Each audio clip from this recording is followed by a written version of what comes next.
June 25th, and this is the London Review.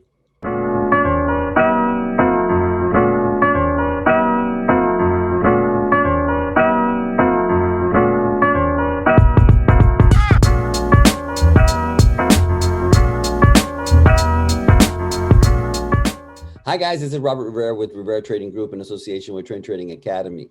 And we had a great session last night. I took under my wings one of my students, and we did a one-on-one while trading. And we had an interesting night. I mean, it worked out exactly as anticipated. But today I'm going to break down the setup and discuss some of what we saw and how you could have taken advantage of it. We certainly did. Let's go to the charts. I'll be breaking down the setup that I sent last night. As usual, there's more information in the actual setup than what you see here, but this is pretty good. You'll be able to get a lot out of this, right? You can clearly see the wedge coming from the top, going all the way to the bottom. Okay, we're touching that line, creating the little wedge from the bottom. We need to see this little wedge also coming up. And basically, we are looking for the break of that wedge either to the top or to the side. Additional to that, let me go ahead and open this up for you guys. Let me see if I can do this. I'm away from home and I'm using a mouse that I'm not quite used to doing, but I want you guys to be able to see this. Okay, so we have a drop here from the day before, right? And we have a bounce right there, stop right there and starts moving up. Okay, I threw a Fibonacci on that baby from right here to here and we get that golden zone. As you can tell, price already rejected their ones. It neared again, they didn't quite make it. Okay, and this is the point at which I sent out the setup. Perhaps there is an inner trend line. We discussed this. Student and I discussed this, perhaps putting a little inner trend line there. Okay, but instead of doing that, what we noticed was what we were paying attention to is the higher time frame. We went to the higher time frame, right? Because there's a couple of spots here where price is stopping, right? We already see how price stopped here. This is the 1 hour and price stopped there. So we have a minor zone here and a minor zone there. Okay, let's go up. Let's go to the 4 hour. Okay, well, this is what the 4 hour looks like. Of course, you can still already see here. Let me go ahead and do this replay like this. No, that's not it. Let's go ahead and do the replays like this so that you don't really know what happened, although you already saw it. But what we noticed was this solid consolidation right here on the 4 hour, right? So immediately, immediately, what that makes us do is go ahead and put a little support line right there, right? We put the support line right there. All right, now we know that on the 4 hour, we have the support line right here. And perhaps that's something to pay attention to. Let's go back down to the 1 hour. On the 1 hour, we take notice of the fact that it had stopped here. And the next candle, I believe, let me go ahead and close this. This is good old Jay talking to me. I hope he's well. He's been sick for a little bit. Let's move forward. Okay, boom, right here. After this, we notice, okay, well, we have support here. This is from the 4 hour. And now we have a 1 hour support right here. All right. And perhaps this is gearing up.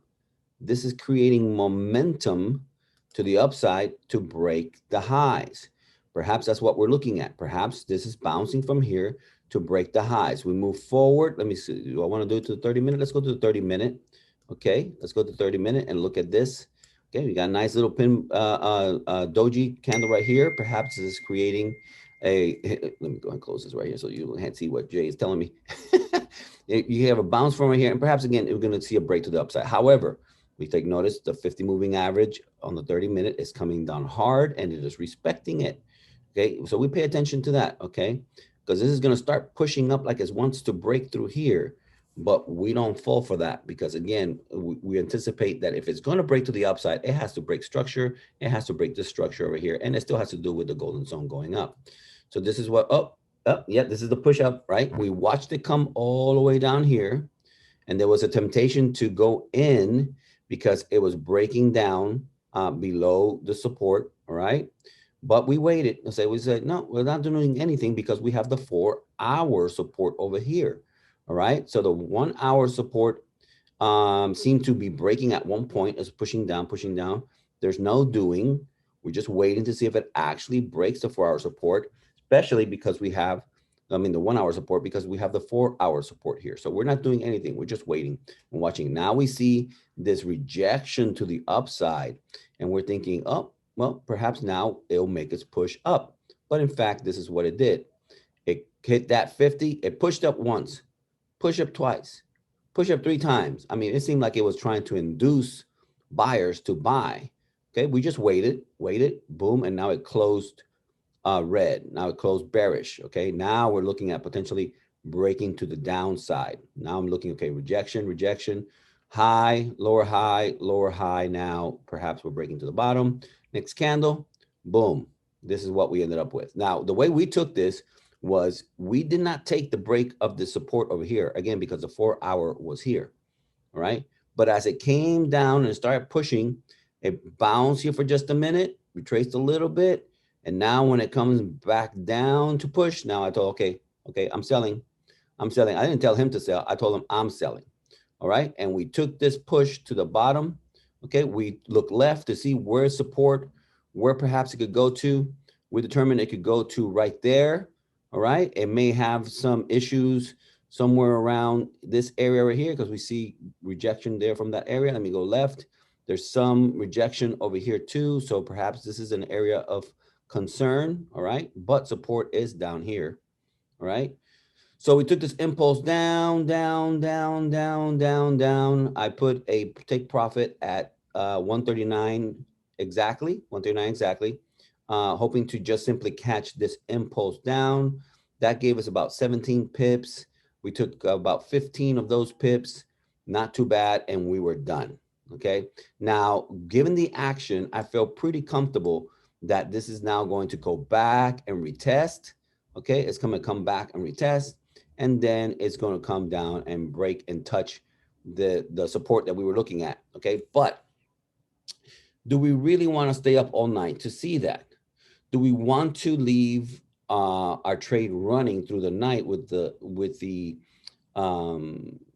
possibility of it reversing on us and coming all the way to the top? Because the way I saw it, it could bounce from here and then go all the way back up. Well, eventually it got there, right? Here's the retest of the 4-hour zone or support, which is now resistance. All right. And boom, there it is. Let me see. Did it touch? That one didn't quite touch. Let's see. Where is it? Waiting for it. We're waiting for it. Waiting for it. Waiting for it. Boom. There it is. Okay. So it hit our TP2. Okay. It hit our TP2. And I say TP2 because I'm always looking at taking profit between 15 and 20 pips. Okay. And this gave us those pips right there. But this is support. So we can expect that it's going to go, now that it broke down below the 4-hour, that it's going to go and touch that support right there. But as I told my student, do we really want to stay up another 3 hours, 4 hours to see that happen when we could get our 15 pips and go to bed and get some rest? Okay. And also, do we really want to hold for it to come all the way down here and then find a situation where it bounces from here so hard that we don't get an opportunity to catch our profit? And so sure enough, it bounced from there. There it tested again, and now boom, there it is. And now I think it finally started rejecting later, but look at that move. Okay. Do you really want to be finally start rejecting? Do you really want to be all the way down here with 15 pips profit? You know, you're hoping that maybe you can catch another 5 because that's all they gave, 20 pips, 21 pips down here. Do you really want to wait all this time to catch 5 more pips down here, or you can just simply take profit there when you have it and go get some rest and come back and fight another day? The worst thing that can happen is that you're hoping for those extra 5 pips, and then it reverses on you on something like this, goes in the opposite direction, and because you probably move your stop loss now to break even, it takes you out anyway. And so you don't get those pips. Or worse yet, you haven't moved your stop loss from up here and now it's coming back to test that stop loss. And never did hit it. You know, I told my student my stop loss is up here. You know, when we went in, my stop loss goes up here. But still, it didn't hit it. But man, look how close it came. And do you really want to endure that? So in any event, for those of you who also know the fake out strategy, you could have taken it from the bottom. Here's a stochastic RSI. As soon as it hit support, okay, support from back here. As soon as it hit support, it tested it once, tested it twice, tested it 3 times. Boom, it starts moving to the upside. You could have caught yourself about 40 pips to the upside. Okay, that's it for our analysis today. I hope that you found value in this. Again, this is Robert Rivera with the Rivera Trading Group in association with Trade Academy. And if you like what you're seeing, please like, comment, and subscribe. God bless you.